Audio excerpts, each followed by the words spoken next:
There's a pattern. As it turns out, all the great and inspiring leaders and organizations in the world, whether it's Apple or Martin Luther King or the Wright brothers, they all think, act, and communicate the exact same way, and it's the complete opposite to everyone else.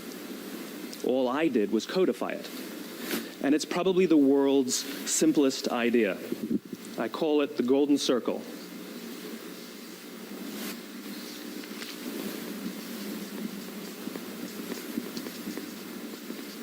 Why, how, what?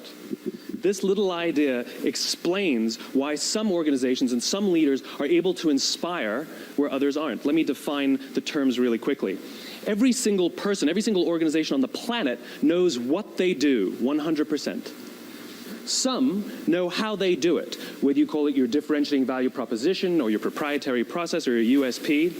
But very, very few people or organizations know why they do what they do. And by why, I don't mean to make a profit. That's a result. It's always a result. By why, I mean what's your purpose? What's your cause? What's your belief? Why does your organization exist? Why do you get out of bed in the morning? And why should anyone care? Well, as a result, the way we think, the way we act, the way we communicate is from the outside in. It's obvious. We go from the clearest thing to the fuzziest thing.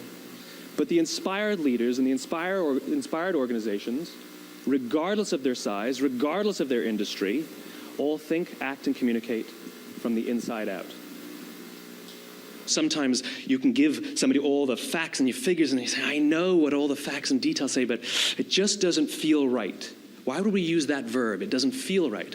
Because the part of the brain that controls decision-making doesn't control language. And the best we can muster up is, I don't know, it just doesn't feel right. Or sometimes you say you're leading with your heart or you're leading with your soul. Well, I hate to break it to you, those aren't other body parts controlling your behavior. It's all happening here in your limbic brain, the part of the brain that controls decision-making and not language.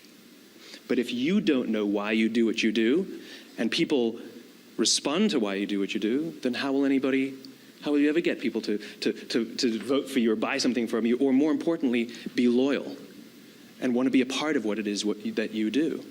Again, the goal is not just to sell people who need what you have. The goal is to sell to people who believe what you believe. The goal is not just to hire people who need a job. It's to hire people who believe what you believe.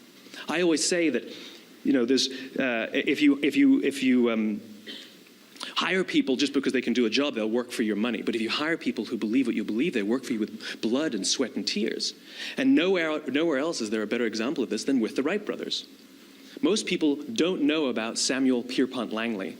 And back in the early 20th century, the pursuit of powered man flight was like the dot-com of the day. Everybody was trying it. And Samuel Pierpont Langley had what we assume to be the recipe for success. I mean, even now, you ask people, why did your product or why did your company fail? And people always give you the same permutation of the same three things. Undercapitalized, the wrong people, bad market conditions. It's always the same three things. So let's explore that.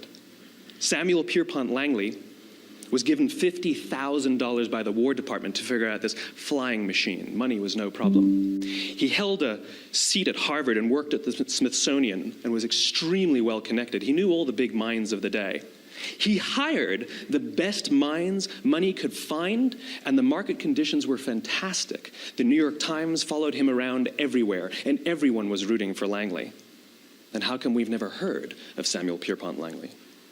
A few hundred miles away in Dayton, Ohio, Orville and Wilbur Wright. They had none of what we consider to be the recipe for success. They had no money. They paid for their dream with the proceeds from their bicycle shop. Not a single person on the Wright brothers' team had a college education, not even Orville or Wilbur. And the New York Times followed them around nowhere. The difference was Orville and Wilbur were driven by a cause, by a purpose, by a belief. They believed that if they could figure out this flying machine, it'll change the course of the world. Samuel Pierpont Langley was different.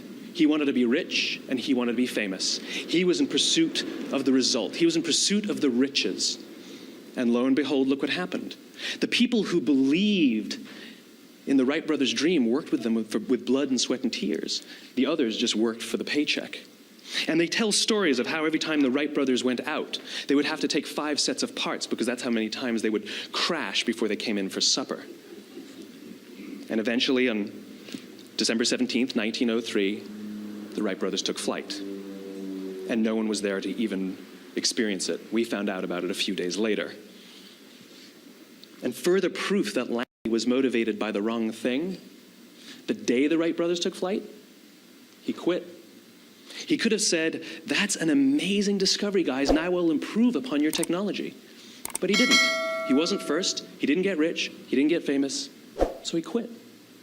People don't buy what you do, they buy why you do it. And if you talk about what you believe, you will attract those who believe what you believe.